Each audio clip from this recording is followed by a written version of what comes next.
Hello, it's Miss Sabi here. It's March 8th. Do you know what day it is? International Women's Day. I'm wearing my Black Girl Magic t-shirt, Black Girl Magic Montreal. I'll drop the link to where you can get that t-shirt in the comments. Again, happy International Women's Day. Shout out to all my women, all my girls out there working hard, being resilient, working against everything. One of my babies is going to have a test on linear functions and other functions as well, but the majority of the tests will be linear functions.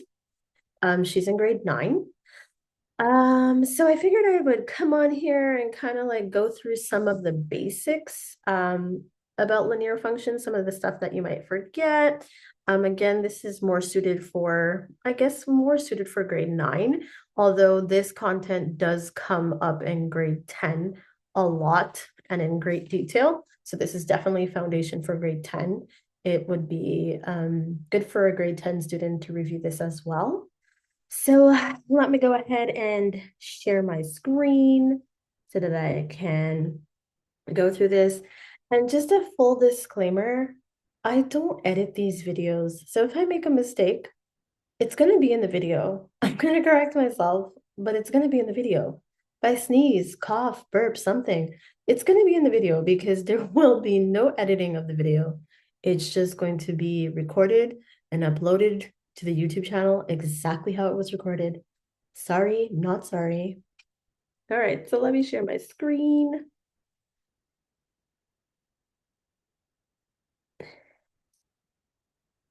All right, so let me go to Notability, my favorite app. It is like one of the best things, best tools for a teacher. And I do everything on Notability. Even my journaling is on Notability. Okay, so what are we doing? We are taking a look at the linear function. So what are we going to be looking at today? Each of these topics could be a full lesson, but I'm just going to kind of skim through everything. So we're going to be looking at, how do we graph from a table of values? We're going to be looking at the slope-intercept form of a line, right? So slope-intercept form means what is the form of the rule? It looks like this. Y is equal to mx plus b, or you might have seen it ax plus b, where a and m are the slope of the line. So how steep is it? Is it very steep? Is it not steep? Is there no slope? What does it look like? And then b is the y-intercept, right? So the y-intercept, if you look at this thing over here, it's where the line passes through the y-axis. We will be looking at calculating the slope, right? So calculating the slope, right? So m is slope delta y over delta x. So that's the change in y. So y2 minus 1 is 1 divided by x2 over x1. We'll look at that more when we get there. Determining the zeros of the line. So determining the zeros of the line asks the question, where does the line pass through the x-axis, right? So the y-intercept is where does the line pass through the y-axis? The y-intercept is asking where does the line pass through the y-axis? And the zeros is asking for the x-intercept, which means where does the line pass through the x-axis. So we're going to be looking at direct versus partial variation. So direct variation means the line passes through the origin, 0, 0, meaning the y-intercept is 0, thus taking on the form y is equal to mx, right? Or is it a partial variation, meaning it does not pass through 0, 0, but passes through somewhere else on the y-axis, okay? So again, we're looking for 0, x-intercept. We're going to be talking about direct versus partial variation. Thinking about the domain and the range. The domain is all of the possible x values that this graph will have, and the range is all of the possible y values. We're going to be looking at creating a model, meaning you have some kind of word problem and there's some calculations that need to be made. How do we create a rule to reflect the situation that we're looking at, and a rule that can be used to calculate all kinds of different things about the situation? And then we're going to be looking at systems of linear equations. And what does that mean?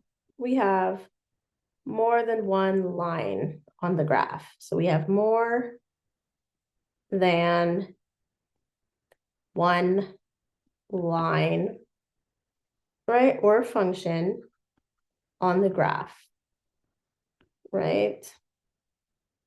So if we look here, we do have two lines on the graph. I've stopped them at 0, but if, of course, lines extend and go on and go on and go on, so you will go into quadrant 2 and quadrant 3, right? But solving a system of linear equations asks the question, where do these lines intersect, if they intersect at all, right? So where do they meet each other?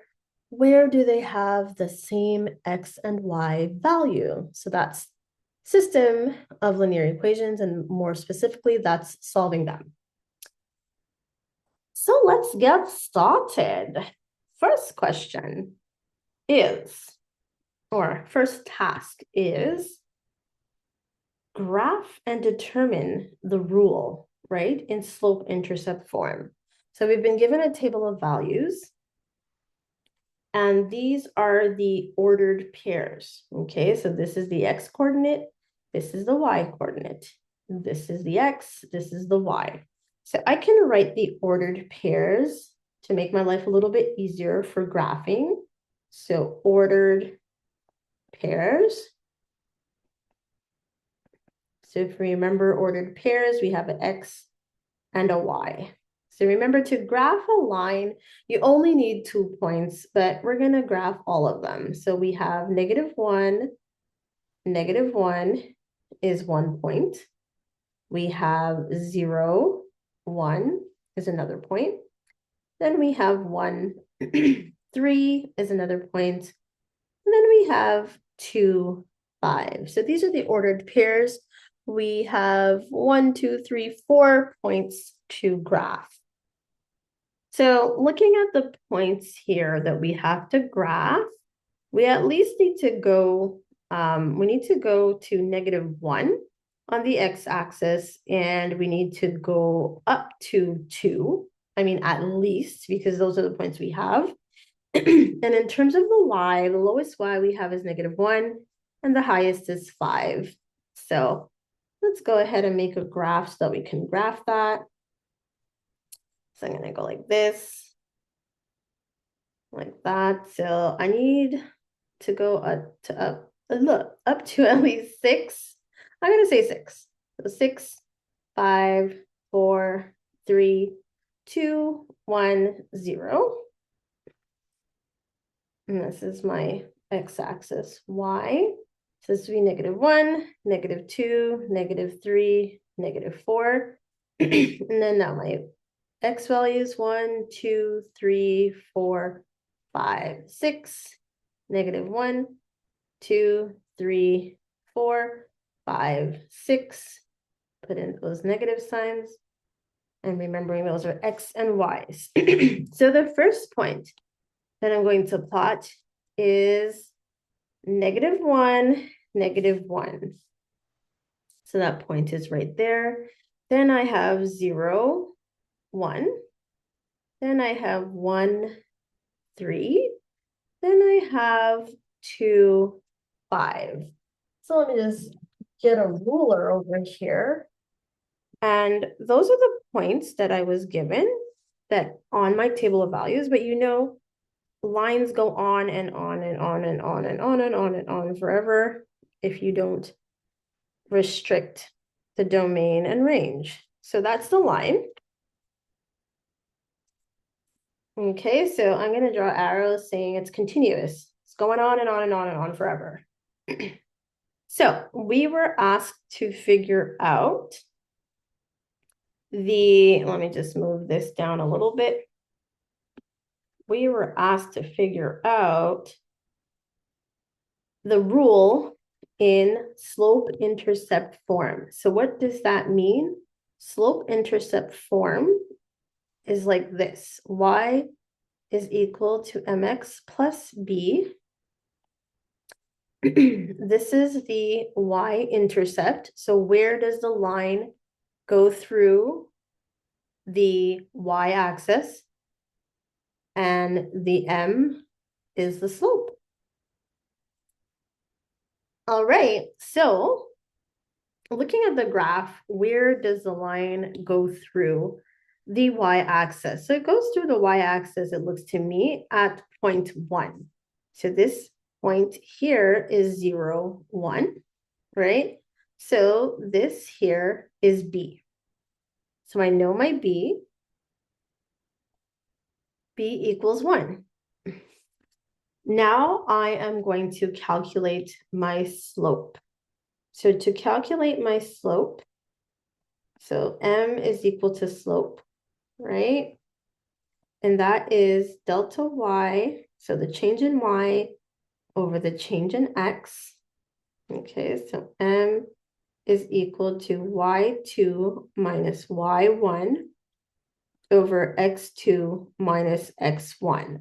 So to calculate the slope, I just need to pick 2 points and use those points for my slope.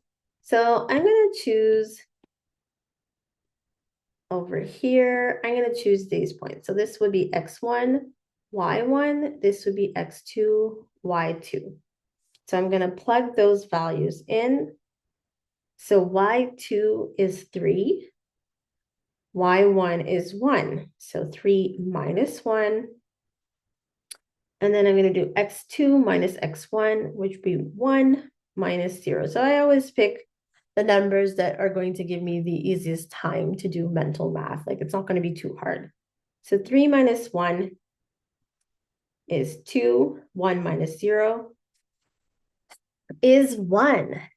So this is another way. So the slope is 2. You will also learn in class that slope is also equal to rise over run. So how much do you move on the y-axis is the rise, and how much do you move on the horizontal axis is the run. Okay, so think about running across and rising up and down, right? So rising up, right? So this tells me that from any point, I will rise 2, so I'll go up 2 and go across 1. Okay, so that's what rise over run means. So let's check that. So we calculated the slope. Let's look at the graph. So pick any 2 points and see how you get there. So I'm going to pick these 2 points. So I go up 2, right? So I rise 2. That's where that comes in. And I run 1. That's where that comes in. So I figured out my slope with doing math, or I can also have figured it out graphically using rise over run, given that the points are very easy to locate. So now I have all the information I need to figure out my rule.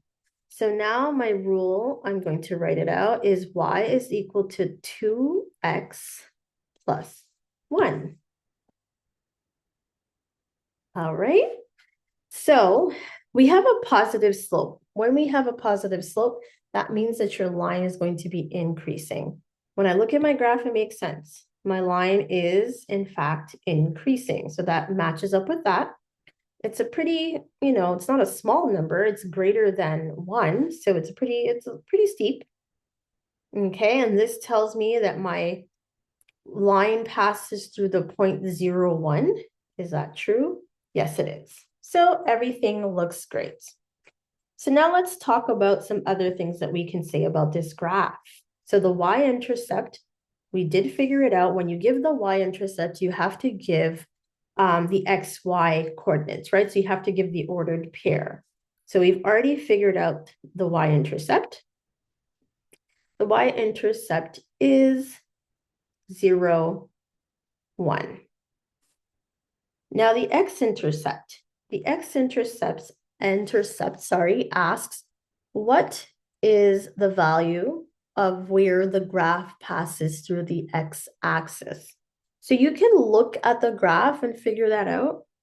Judging from our graph, it kind of looks like 0.5, right? So we're looking at this over here. It looks like the graph passes through the x-axis at 0.5. So the coordinate would be 0.50. But I'm going to solve it algebraically just to make sure that everything is right. So this is the rule for my line. So what I'm trying to find out is, what is x? So what is x when y equals 0? So all I do is substitute 0 for y. Right? And then I will solve. So let me just move all this other stuff out the way. Then I will solve for x. So I am going to isolate the variable. So I'm going to bring that over. When you bring something over the equal sign, it changes sign. So because this was positive 2x, it is now negative 2x. All right. And then I have left over here positive 1. Now remember, I am isolating the x. So what I essentially want in front of the x is a positive 1. Right now I have negative 2. So you divide by the coefficient. The coefficient is the number in front of the variable, so it's in front of the letter. So I'm going to divide by negative 2. What I do to one side, I do to the other. So remember, when you're dividing by the coefficient, you're dividing by itself so that you can get 1, because anything divided by itself will give you 1. So what do I have? I have 1x is equal to negative 1. Sorry, negative 1 over 2, which makes sense. So what is the x-intercept? So remember, you have to give coordinates. So when y is 0, that's the x-intercept. So that's what it looked like on the graph, but I was just trying to make sure. So this is negative 0.50. All right, is it direct or is it partial? So if it were direct, the line would be going through the origin. So its y-intercept and its x-intercept would be 0. Okay, but in this case, it does not go through the origin. It goes through, it has other points that it goes through. So that means it's partial. Okay, so it doesn't directly go through the origin. It is partial. Domain asks the question, when you look at the graph, what are the possible x values for this graph? Well, this line goes on and on forever, right? So that means that we can write that the domain is, so x is an element of, open brackets, negative infinity to positive infinity, right? Because it keeps on going along the x-axis, keeps on going, keeps on going. But the best way to write that is x is an element of all real numbers. Okay, so again, when we're talking about domain, we're talking about the possible x values. Okay, so possible x values. Okay, now when we're talking about range, okay, so the range, so domain was possible x values, range is the possible y values. So when we start reporting about the range, we start from the lowest to the highest. Same thing here, we go from left to right. For range, we talked about from bottom to the top. So again, because this continuously goes on and on and on and on and on and on and on, the range for this linear function is the same thing, negative infinity to positive infinity, but rewrite this. Y is an element of all real numbers. All right, so is this thing increasing, decreasing, or is it constant? What's happening? Well, it's a positive slope. And when we look at the graph, we can see that it is increasing. So the graph is increasing, right? So we'll say increasing. So it is increasing, and over which interval is it increasing? Well, the same thing as its domain. It's increasing across its domain. So it's increasing for all elements of x that are real numbers. So it everywhere it keeps on increasing. If we had a graph that did something like this, then it went down, and this is not linear, but like, so if I had something like this, then I'd have to talk about this is increasing, but then I'd have to talk about this part that decreases, okay? But in this case, I don't have this complex business yet. It's just increasing across its domain. Alrighty, so let's look at creating models and solving systems. So this is a word problem. First thing is word problems have often a lot of information that we kind of don't need sometimes. So it's really important to understand what you're doing so that you know what information is important, what is relevant to what I'm being asked. Okay, so you only figure that out by reading the question more than once. So I always tell my students, read the question without highlighting anything before. So read the whole question through. Don't start doing anything yet. Just make sense of the question. And then read the question again and highlight. And then read the question again and take out the information that you need and write it down neatly and very organized. So let's read the question. Ava and Miss Sabi decide that they are going to have a sneaker collecting contest. Those of you who know me, you know I love sneakers, so this is very relevant. All right, so Ava and Miss Sabi decide that they are going to have a sneaker collecting contest. Ava already has 5 pairs and Miss Sabi has 3 pairs. If Ava is going to buy 1 shoe per month, and Miss Sabi is going to buy 2 shoes per month, when will they have the same amount of shoes? Show your answer graphically and algebraically. So I'm going to read it again and start highlighting. So Ava and Miss Sabi decide that they are going to have a sneaker collecting contest. Ava already has 5 pairs, so that belongs to Ava. And Miss Sabi has 3 pairs. If Ava is going to buy 1 shoe per month, so you'll notice I'm changing colors because I'm kind of realizing that I'll have to have Ava's stuff and then I'll have to have Miss Sabi's stuff. So I'm kind of highlighting to keep these things going with the same person. And then Miss Sabi is going to buy 2 shoes per month. Big money question is, when will they have the same amount of shoes? So show your answer graphically and algebraically.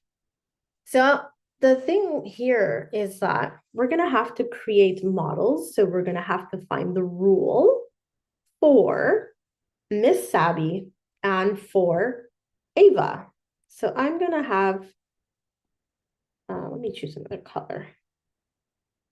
So I'm going to have Ava over here. And then I'm going to have Miss Sabi over here. Okay. So before we even start creating any kind of rules, we need to figure out what is X, which is the independent variable. So you got to designate this before you before you start writing anything. So independent variable. So before you create any rules, you have to designate What's your independent variable and what is your dependent variable? Okay, so depend. Oh, I spelled that wrong. I feel like it's dependent or depend. No, maybe it's dependent. Listen, well, I'll come back and fix that. So dependent variable. This is what happens when you have autocorrect. You forget how to spell regular words. So I'm gonna go with, let's go with that. Okay. So independent variable is the thing that the other thing depends on. Makes sense, right? So something like time is independent. Nothing is going to influence time. Okay, so time stands alone, it's independent. Y is, sorry, it's independent. X is independent. Y is dependent. So that means this thing is changing depending on what the X is, depending on what the independent variable is. So in this situation, what are we considering as the independent variable and what are we considering as the dependent variable? So what we're comparing is months, right? Because they're collecting shoes every month, okay? So the independent variable is the number of months. So number of months that have passed. So number of months. And the dependent variable, right? So think about the model we're creating. We're creating a model that's going to allow us to calculate how many shoes they have both saved or they've both collected. So Y, the dependent variable, is the total number of sneakers collected. Okay, so total number of shoes in the shoe collection or the sneaker collection. Okay, so now we know what our X and Y are. Okay, so now we can go ahead and extract information for Ava and Miss Sabi. So keeping in mind that we are creating a model and remembering that we are using this. Y is equal to mx plus b. Okay, so M is the rate of change, right? So something that you're, like what rate are they saving? Both of them are collecting their shoes, okay? B is initial value. So another name for this is initial value. So this is something that you start off with. It doesn't change. You start off with this. Like, so let's say in a situation where people were saving money, but they already had $50 in their savings account, 50 would be the initial value because that's what they're starting off with. So in this situation, the amount of shoes that they have in their collection before they start buying new ones, this is the initial value. Okay, so let's look. What is the rate by which Ava is collecting or buying shoes? So Ava is collecting, buying one shoe per month. So her slope or her rate of change is 1. Her initial amount of shoes that she has is 5. So she has 5 shoes. So that's B. And this is M for Ava. Okay, so now I'm already ready to go to write her rule out. So Y is equal to mx plus b. Y is equal to 1x plus 5. I don't need to write the 1. I can just leave it as x plus 5. So that's Ava's rule. Okay. Now we can go ahead and see at what the rule for my saving. So I decide, well, listen, Ava's got a head start. She's got 5 sneakers and I only have 3. So I'm going to double up. I am going to collect or buy 2 shoes per month. So my rate is 2. what did I start off with? Like I said, my initial value, what I started off with, I only had 3 pairs of shoes. So keeping in mind that I'm doing y is equal to mx plus b, I'm going to put my rule in. So y is equal to 2x plus 3. So I have the rules for both of them. So I am going to make a table. I only need 2 points to graph this. So let's say x, y. Okay, so if I'm trying to figure out, okay, what is y when x is 0? So let me just create my table. So I'm going to do 0. And let's try that out. So y is equal to x plus 5. Substitute 0 for x. Then I have y is equal to 5. So when x is 0, y is 5. That is essentially asking what the y-intercept is, and it's already in the rule. Okay. Next thing, I'm going to just say, okay, when x is 1, what is y? So y is equal to x plus 5. Substitute the x for 1. So I have y is equal to 6. And let's just do another one for good luck. So 2. Y is equal to x plus 5. Y is equal to 2 plus 5. All right. So that's what we have. So the ordered pairs that we have for this Ava's are 0, 5. We have 1, 6. And we have 2, 7. All right, so let's do the same for my rule. I'm going to plot 0, 1, and 2. So this is my table of values. So y is equal to 2x plus 3. Substitute 0. And then that is 2 times 0, 0 plus 3, 3, which is essentially the y-intercept. Now let's solve for when x is 1. So we have y is 2 plus 3. Y is 5. Okay, and then the final one, y is equal to 2 by 2 plus 3. So 2 times 2 is 4 plus 3 is 7. So already I can see something happening here from the table. Okay, so when we are asking, when do they have the same amount of shoes?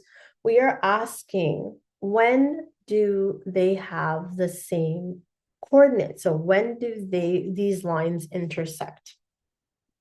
Okay, so now I'm going to graph them. What I need my y's to go up to 7. So I'm just going to move this. Hopefully I can fit everything on this page. Oh, don't want to do that. All right, so let's see. I need to go to 7. And I didn't use any negative values because of the context of the problem. You have to think about the problem. The problem asks the number of months versus the total amount of sneakers collected, right? So I'm not going to have negative values because there's no such thing as negative months in this situation, right? Like that's not a thing. So definitely not going to have any negative X values. So that's why I did not choose them. And I'm not going to have negative Y values because I'm not going to have a deficit or sneakers taken away, right? So I don't need to show anything in the negatives for this story. So 5, 6, 7, 8, 9, 1, 2, 3, 4, sorry, 5, 6, 7, 8, 9, 10. Okay, so I'm going to plot Ava's. So first point is 0, 5. Next point is 1, 6. Next point is 2, 7. So I've plotted them. Now I can draw my line. It's a little bit questionable. That moved. So I'm gonna try it again. All right, that's better. So I'm gonna write the rule so that we know. So y is equal to x plus 5. You should always label, especially when you have a system, you have more than one. Okay, so let's look at what I'm plotting for Miss Sabi. So I have 0, 3. I have 1, 5. And then I have 2, 7. So this is definitely more steep. All right, so this looks like this.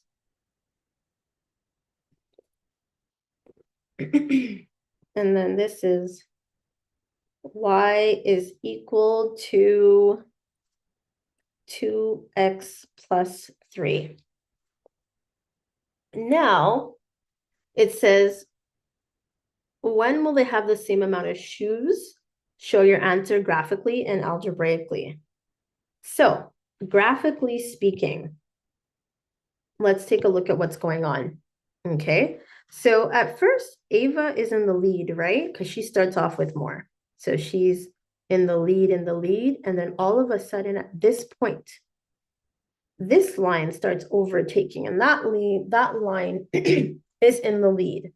So this point of intersection, right, where the two lines meet, is a point that they both have in common. So they both have this point. So that is when they have the same amount in their sneaker collection. So when do they have the same amount of shoes?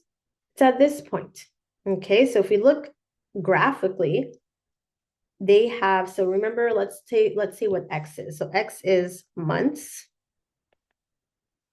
And this is Y is sneakers. Total, let's just say total amount of sneakers. So let's say total amount of sneakers. Okay, so because my slope was bigger, there's a point in time where I'm going to pass her because I'm increasing at a higher rate. So yes, she starts off in the lead, but as soon as we cross each other and we have the same amount here, then now I'm in the lead with more sneakers being collected.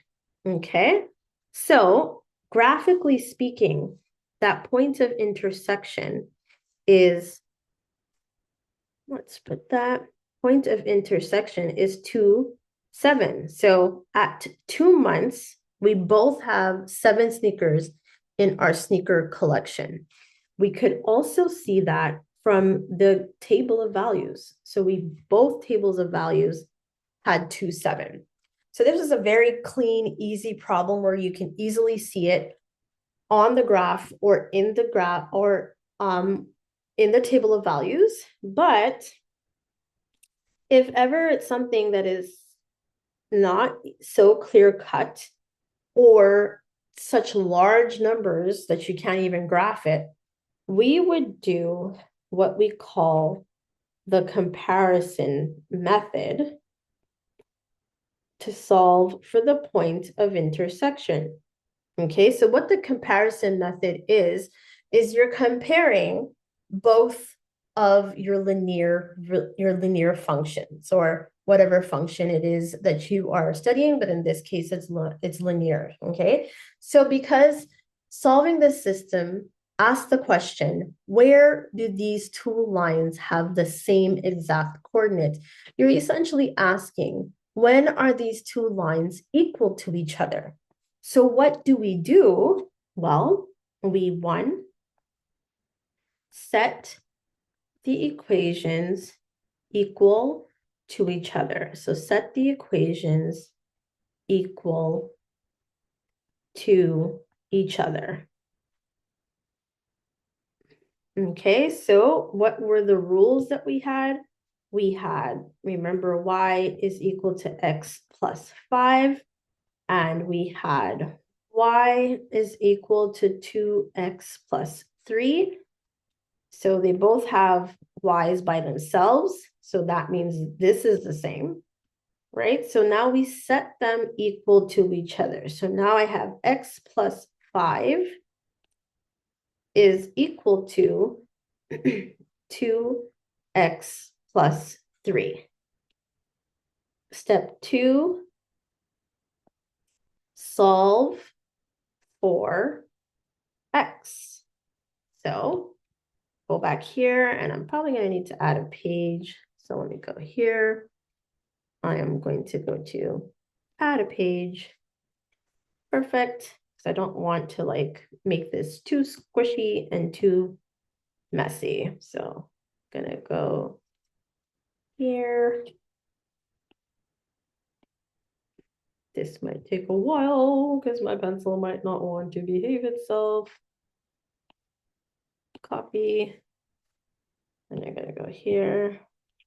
All right, so we're doing comparison method. Okay, so now we're going to solve for x. So x plus 5 equals 2x plus 3. So to solve for x, you move things around so that you have all the variables on one side, all the constants on another. So what happens there? I have 5. When I bring the positive 3 over, it becomes negative. So I have negative 3. And then when I bring the x over, so the positive x, it becomes negative x. Okay, so now I can go ahead and solve. 5 minus 3 is 2. And then 2x minus 1x is x.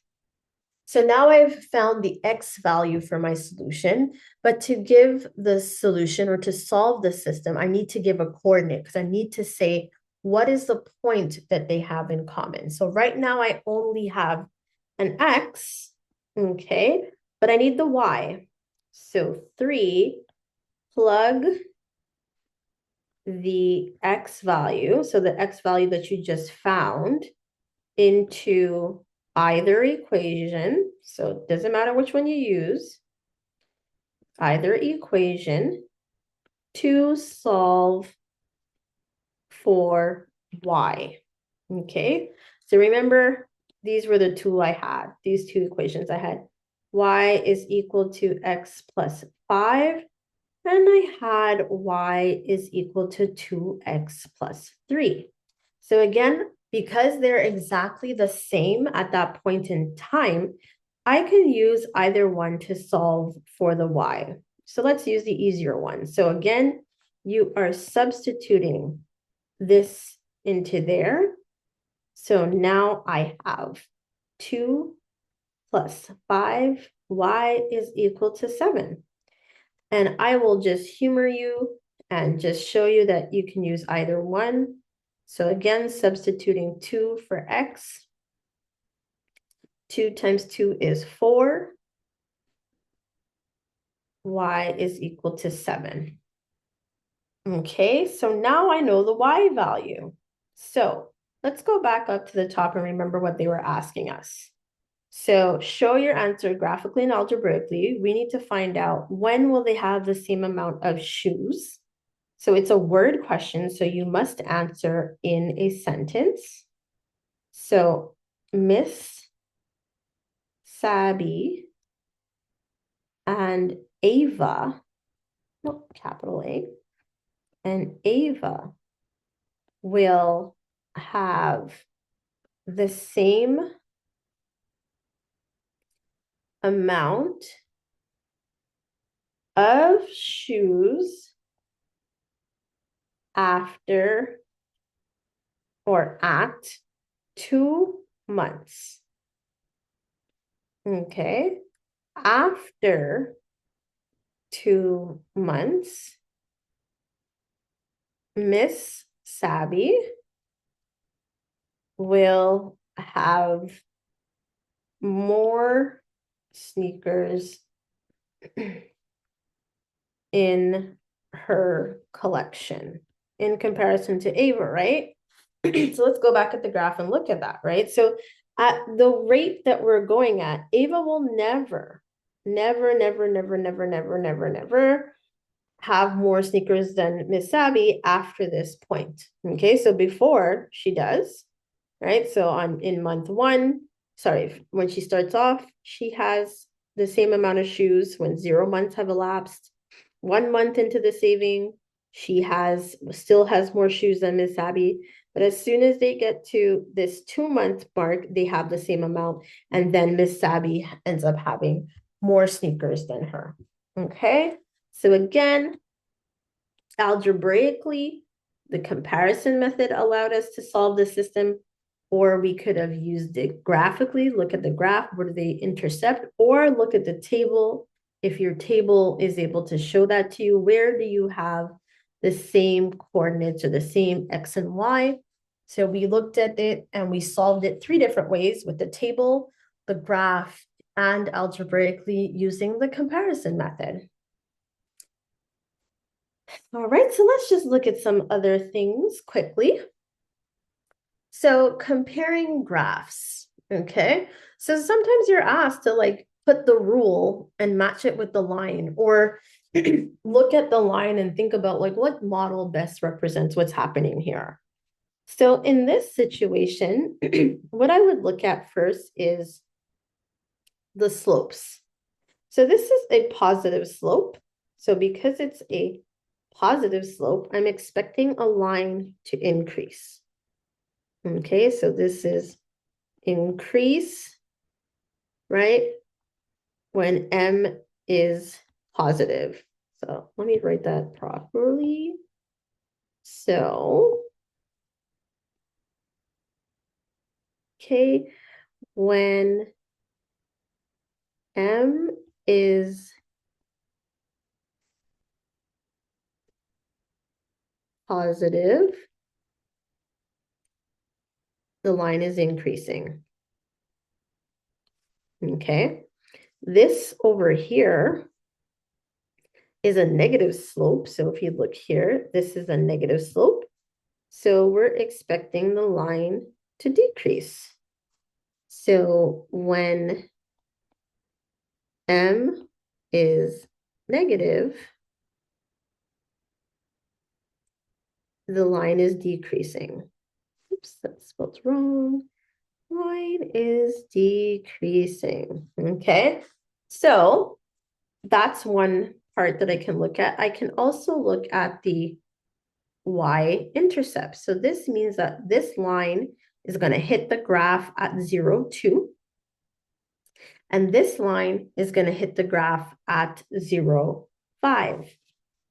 So I'm thinking already that because, let me get the right color, because there is a line that's increasing, right? And a line that's decreasing, I'm going to say that this is y is equal to x plus 2, while this one is y is equal to negative 4 over 5x plus 5. So I did that based on the slopes. Now I can just make sure the intercepts are right. So this says the line goes through 2, and it does. So 0, 1, 2. Okay. And this rule says that the line is going to go through 0, 5. So if I look here, 2, 3, 4, 5, and it sure does. All right.